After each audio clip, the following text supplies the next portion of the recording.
Welcome back to the Safety Pro Roundtable podcast. This is Stacey Godbold, and I am your host. And today I'm talking to Jeremy Presnal with Shermco Industries. I love this conversation because he tells a story about how he started as an EHS manager and rose into the C-suite and what that looked like and what he had to do to get there. And I also think it's really interesting because he describes, how he sees things in the C-suite now compared to how he saw them as an EHS manager. So here we go. All right, I'm here with Jeremy. Hi. The second Jeremy from the same company. That's right. Do you guys just breed yourself over there and just multiply? That's a really good question. I call him the smart one. Ooh, so which one are you? Well, he's going by JR now. Oh. Not as Jeremy Jr. He didn't want to be his compared initials. to you. Yeah, he couldn't no. handle it. Well, I guess not. I was probably the one more concerned. Oh, yeah? Yeah. So what do you who are you with and what do you do? So I work for Shermco Industries. We are the largest electrical testing, inspection, maintenance, engineering type services provider in North America. I'm the VP of EHS and Workforce Development. So I lead a team of professionals that are out there supporting the field. All right, so you're the VP of EHS and Workforce Development. Correct. Okay. Then I'm sure that you didn't wake up one day, just get out of school and just land in that position. No, that's very true. That's very true. I've been in the EHS world for about 20 years, and I got my start early on, actually, in southern Indiana. I was working for... We're from the same town. Believe it or not. Isn't this the best? Yes, talking about the old pizza happen. places. Yeah, the best. We're that's here right. in San Antonio. That's We're right. from a little town in Indiana. That's right. I think I started out with, nobody really knows where this is. It's in Indiana. I was like, it's ironic. Okay. But no, honestly, I was very fortunate with an opportunity through Synergy. It's Duke Energy today at a large coal-fired power plant. My father worked as a operator there for 40-some years. And, back in the late 90s, early 2000s, they still had summer internships for employees' children that were going to college. And so I spent a couple years doing that in between my summer semesters. And I majored in health and safety management at Indiana State in Terre Haute. And you had to have an internship to graduate. So okay. I reached out to the power plant and asked them if they would be interested in hosting an internship. And they, of course, had not done that previously. They had already embedded programs for co-ops with engineering through Purdue, Rose-Hulman, other really great schools. And but they were gracious enough to give me an opportunity, which worked out really well. I got to work there at the power plant that summer. Actually, the following summer, I got to go back. They had a large construction project going on, so I got to help support a major capital projects expansion. It's a big opportunity, right, in school. It was amazing, and it was right around the time I was wrapping things up in school, and a full-time safety specialist position opened up in New Albany, Gallagher Station. And so I applied and was fortunate enough to get the role. So that's kind of how I got my start. So about 2 years interning there, and then got a full-time role at one of the larger coal-fired power plants, and spent about 4 years there. And part of me wanted to get back to the construction side of things. I just like the excitement and just, seeing things, start from nothing, and then all of a sudden you've got this massive facility and generating power for communities, and just super cool. Yeah. And so Zachary Construction was a company I was familiar with, very large, obviously, to San Antonio. This is their home. Okay. The opportunity was for a large construction project, building a power plant from the ground up for CPS Energy, which is the largest municipality, I believe, in North America, or out of here in San Antonio. And so I did that. It was a tri-venture with Zachary, Black and Beach Engineering, TIC, which is now owned by Kiewit today. It was a really great experience for me. Probably over 2,500 employees by the time, they were through the job. It was massive. And then I had the opportunity to work as an EHS manager on a large demolition and refurbishment project at another power plant up in the College Station area, which was really cool because, definitely a college town. It was a really neat place. And then I decided, okay, construction's exciting, but I think I want to get back to something a little more stable, main plant operation support. So I got an opportunity with a company called Topaz Power Group. Today is known as Talon Energy. There's a lot of mergers and acquisitions going on in the utility industry. This is one, and then it's been 5 names in the last 6 years. That's right. And so, but it was a great opportunity in Corpus Christi, Texas. So they had 2 natural gas fired power plants there and 1 single cycle in Laredo. And so I was the EHS manager supporting those facilities, and that company grew rapidly.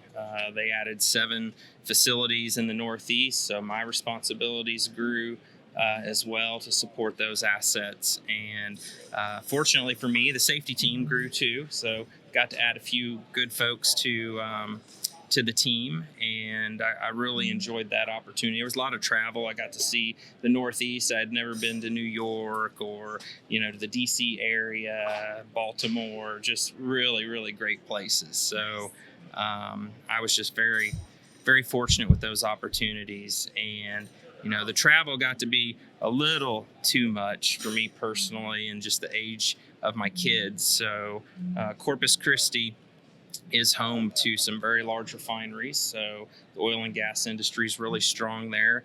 That's where I got my opportunity with Flint Hills Resources, which is a Koch Industries company.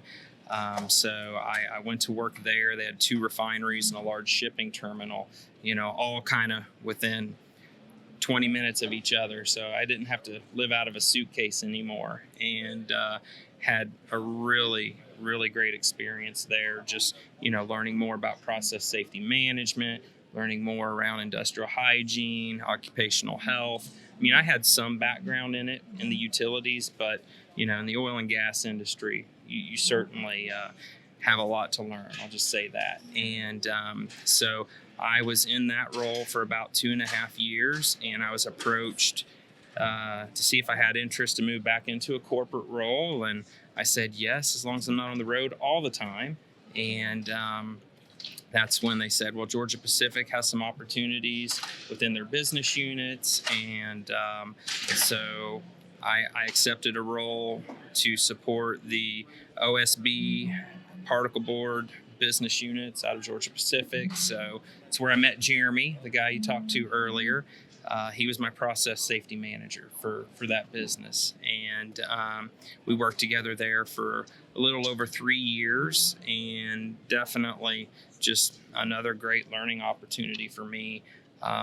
Just, the leadership commitment, the employee involvement there, I felt like was really strong. And it was really cool just working for a sister company, because I still had my counterparts and friends at Flint Hills. And so, we facilitated a lot of collaboration and knowledge sharing there that, I think it helped both of us. But, and then about 2.5 years ago, an opportunity came up at Shermco, which is in the electrical industry, which is really where I got my start. I have a very strong passion for electrical safety, so I kind of left that part out. But at Flint Hills at the time, they were looking for somebody who had a background in electrical safety to help lead a safe work practices team with implementing a new electrical safety program and training processes. And so that was right up my alley, and I really enjoyed that. And so when I moved to Georgia Pacific, I became part of the corporate group as well. We had a committee on electrical safe work practices, and so I supported my business units, but as well I supported corporately, the entire, enterprise from an electrical safety standpoint. Really enjoyed that. Got involved in IEEE, the electrical safety workshop, had a couple papers, fortunately, that I was able to present on, and I've presented here a couple times on electrical safety, and so that's an area that I'm very passionate about. And So when the Shermco opportunity came up, they're known as leaders in the electrical safety space because reliable electrical equipment is generally safe electrical equipment. So I just felt like, wow, this is a perfect opportunity for me. And so I joined late January. Of course, none of us knew the curveball we were going to have coming at us, right? In March with the pandemic. But it, I have to say that the resiliency that the employees in the field showed there to just keep going, especially with all the unknown, was tremendous. And just I was very proud just to be a part of that, and we really there was no playbook on managing the pandemic. I mean, some companies were further ahead along with, they had policies specific to, pandemics or illnesses and those kind of things, but it certainly wasn't built into our plan for 2020. I'll just say that. And but we formed a task force, had a really great leader who took the bull by the horns on our team as our compliance lead. And it wasn't just building programs and processes for us at Shermco. It was also understanding the various requirements for the thousands of customers that we have. So it was definitely a challenge. You worked for a number of large companies. Yes, yes, I have. What's compared to one of the smallest companies that you worked for compared to the largest, how do they compare? Oh, that's a great question. So, the way I look at it, the elements of a successful safety culture, it is really the same, right? Whether you look at it from a VPP lens of leadership commitment, employee involvement, hazard prevention and controls, training, those type of things, or you want to, go deeper into some of the national standards on safety management systems and those type of things. I think the key really is in the leadership commitment and the employee involvement and finding a way to connect that. I really believe that everybody comes to work, genuinely wants to do a good job. Most people don't like pain. They're not looking to get injured. Shermco adopted human performance principles several years ago, and so a focus more on systems and error precursors versus solely looking at the worker as the cause of accidents, I think really positioned Shermco to start taking even broader steps towards safety excellence. But I think it just really, I think the challenges are there, whether it's a large company or a small company. The biggest difference is just, in a larger company, you may have teams with various SMEs specific to certain areas like process safety management or fire protection or insurance, where at a smaller company, your team members, they wear a lot of hats, Sure. But the cool thing about it is, you find partners through third parties, you network at conferences, you leverage your colleagues from past experiences, and just always remember that you can always find a solution. There's always a better way. But I think that in the larger organizations, it can be tough to, connect the senior leadership teams down to the frontline workers. I think there has to be an intentional oversight process in place or some sort of forums to ensure that happens. So that's... It seems like the distance between the frontline worker and the C-suite is really vast when you're looking at a larger company. It's a little shorter distance. Absolutely. Figuratively. Absolutely. In a smaller company. So maybe it's that you have to work harder, like you said, and be really intentional about connecting those two. That's right. That's absolutely. And a good practice that I've seen, and I believe all the businesses within Koch Industries still does today, is they have very dedicated oversight visits, and it's their VPs and directors are going to the facilities. They're walking around. They're meeting people. Sure, there's a focus on business performance, but there's also just as equivalent a focus on safety and training and culture. And so I always thought that was a really good way to connect, you know, and at Shermco, you know, we host town halls. You know, the pandemic made it difficult, so a lot of things have been virtual. But one of the things that I feel like is certainly a best practice we do is there's an EHS and operations forum every month. And this is frontline leaders all the way up to the executive team, and an hour and a half. And we're going through, you know, talking about learning opportunities. So knowledge shares of incidents, good catches. Nice. You know, we like to showcase those even more than when things don't go as planned. Sure. But, you know, the focus is what improvements did we make to our systems, our programs, our processes. You know, it's not a blame and shame on the employee or the supervisor. That feels nice. Good God, nobody wants to feel like that. Well, all it does is it erodes trust, yes. right? It's not, you know, you want people to feel comfortable coming up and saying, hey, you know, we don't actually use this policy or this assessment tool like that, and here's a better way, or this just doesn't work, and it's okay for them to tell us that. And all right, well, it's a safe place to just communicate. That's right.